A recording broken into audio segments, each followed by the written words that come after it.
么在这儿？不是你叫朕来的。我？你找朕商讨要事，为何要穿成这副样子？是皇祖母让我穿成这样的。编谎话也不编得像一些。这是皇祖母亲手设计的衣服，让我帮她试穿。她已经去找女画师了，说要把画像画下来，让我在这里等她。那这蜡烛呢？这蜡烛，她说是要搭配衣服的色调。朕刚才还疑惑，为何是李公公来通知朕，说你有要事要与朕商讨。唉，原来啊，我们俩都被那和蔼可亲的皇祖母给骗了。何为骗？他老人家也是一片苦心，我们这些做儿孙的，竟让他如此费心。难怪他之前跟我说啊，你是头毛驴，我还觉得奇怪呢。什么毛驴？说你是倔毛驴。我是毛驴，那你是什么？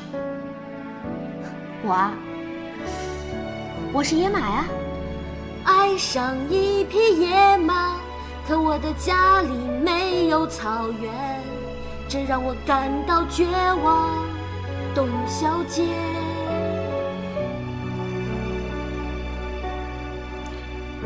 看来朕今夜要在你这儿委屈一晚了。哎，你先跟我说清楚，为什么是委屈啊？哎，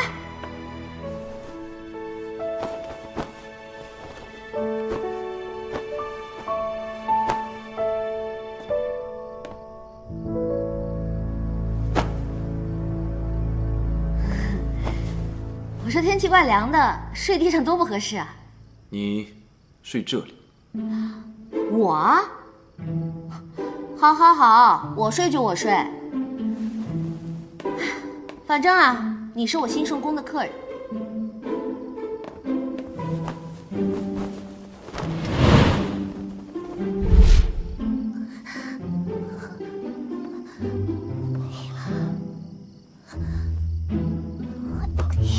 好位置都被你占了。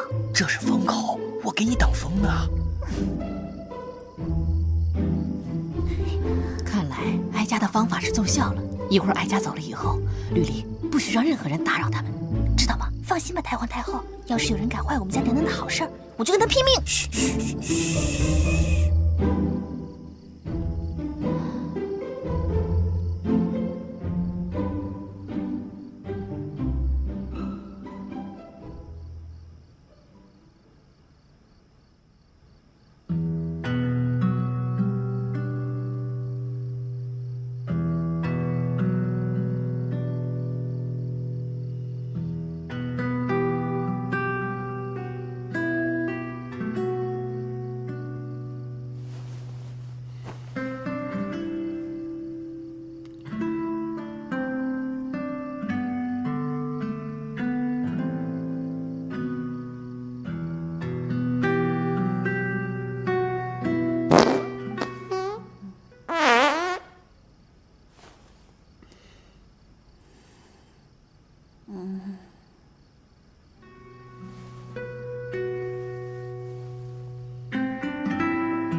绿篱，绿篱，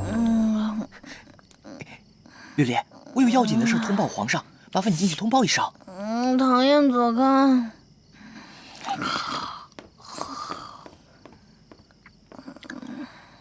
皇上，皇上，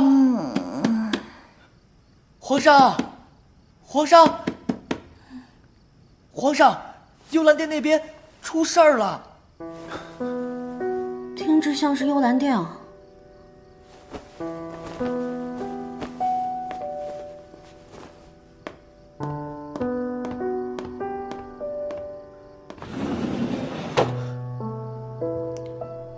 何事？是将士。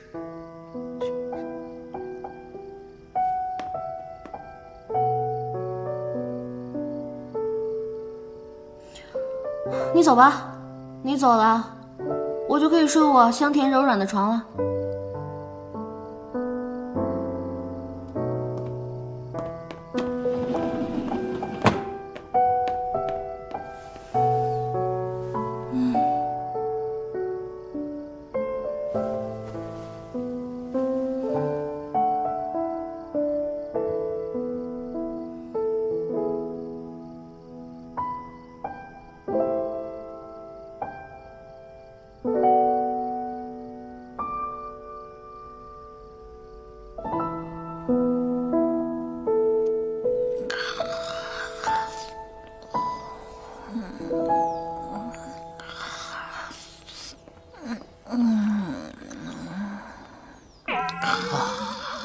绿篱，绿篱，啊，好恶心呐！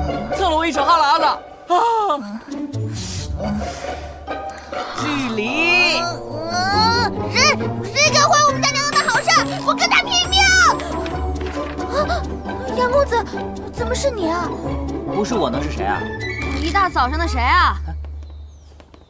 来的正好，这是九哥让我给你的。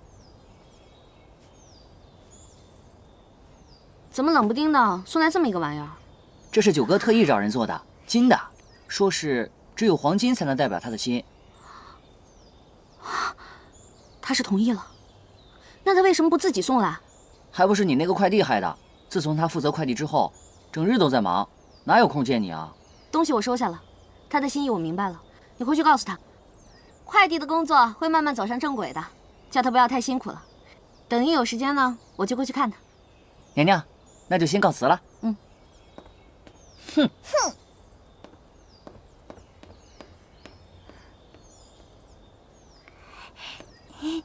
娘娘，皇上他人呢？还没起床啊？昨天晚上